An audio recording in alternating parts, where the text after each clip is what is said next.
morning. Okay, what a wonderful today. Wow.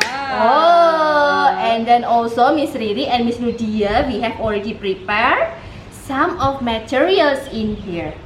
Anyone can guess what are we going to make? How about you, Miss Nudia? Can you guess? We will make this one, Miss. I have this. Yes.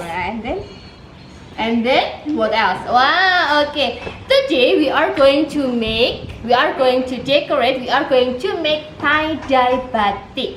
Wow. Ada yang tahu nggak ya batik tie-dye itu seperti apa?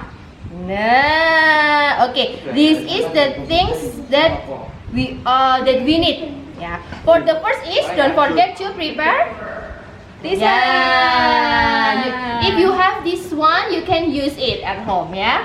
Oke, and then also lalu kita ada beberapa mangkok di sini. Nanti kita isi dengan air panas. Kemudian we have the rubber in here, we have fork in here, dan ada beberapa pewarna untuk pakaian. Oke, jangan salah loh ya, ini buat pakaian, bukan untuk dimakan ya. Oke, good.